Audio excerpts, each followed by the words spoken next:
They did not come to destroy us. And that was their first mistake.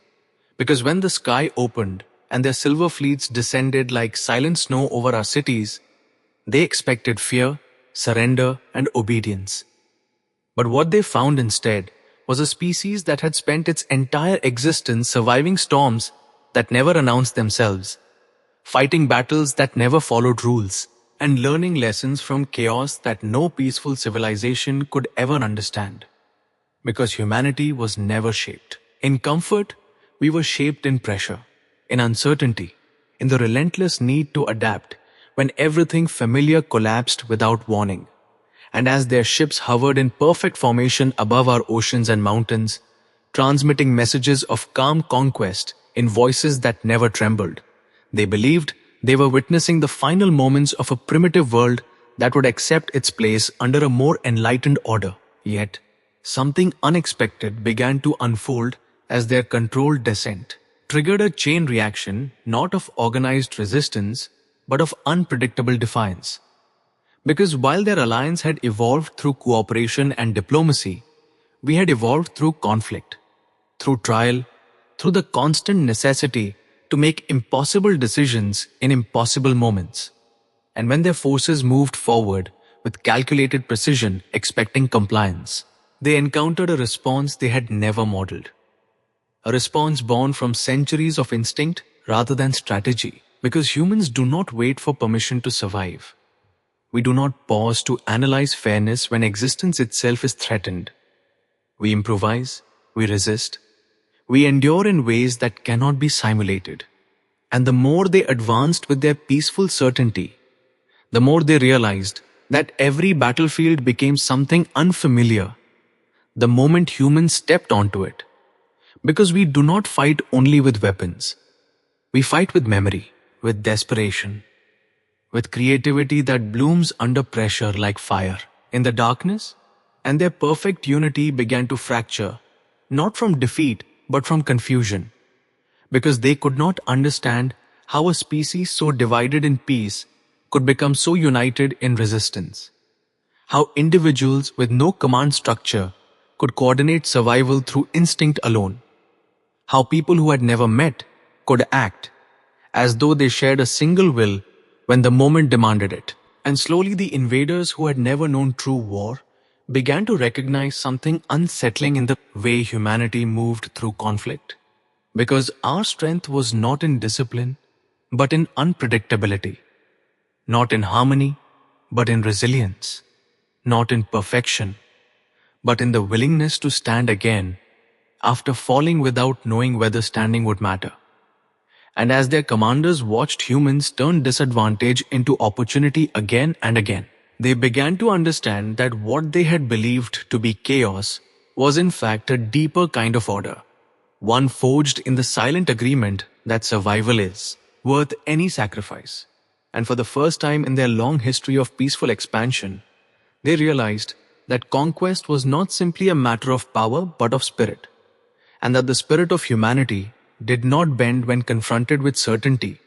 It sharpened itself against it, becoming something more dangerous, the more impossible the odds appeared, until the invaders faced a truth they had never prepared for, that the species they intended to govern was the only one in the known universe that had mastered the art of fighting without certainty and winning without control.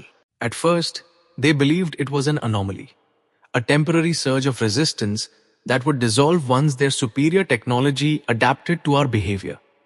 But the longer the conflict stretched into days that became weeks and weeks that became something dangerously close to stalemate, the more their confidence began to erode under the relentless pressure of a species that refused to follow any predictable pattern. Because humans did not defend territory in straight lines or retreat according to probability.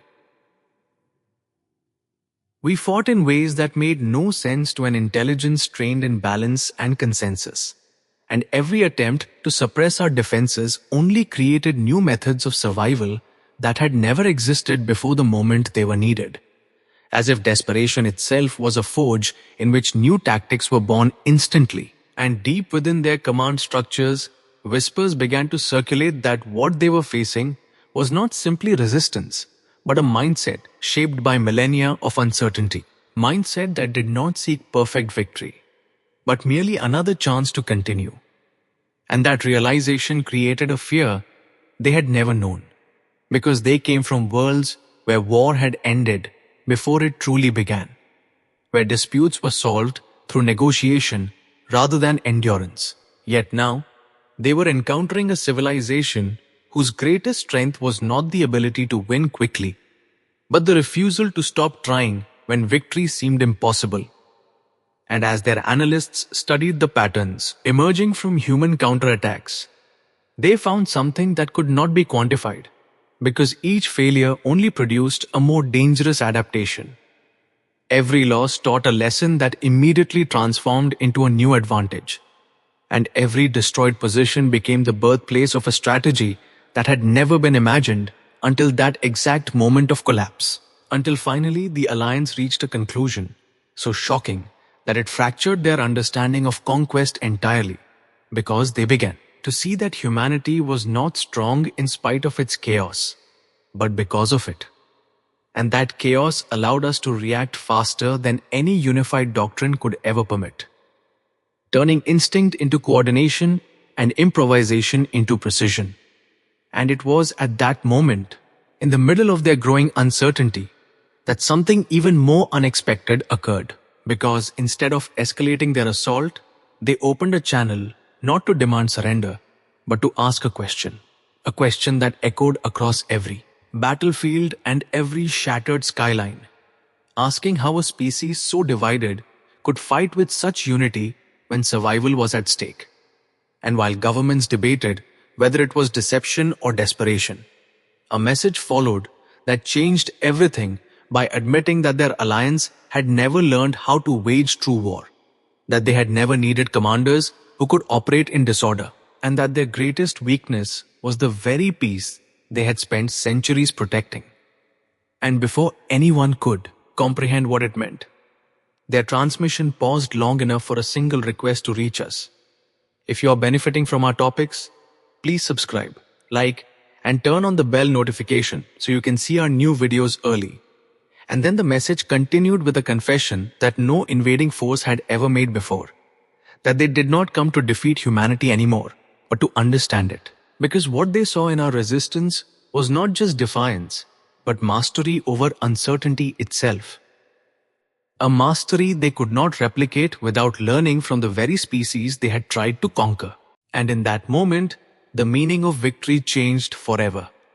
Because the fleets that once cast shadows of domination over our world now hovered in silence, not as conquerors but as students, studying the one force they had never encountered in all their centuries of peaceful evolution, which was the human capacity to act when there is no guarantee of success, to move forward when logic demands retreat, to stand together not because unity is easy, but because survival leaves no other choice.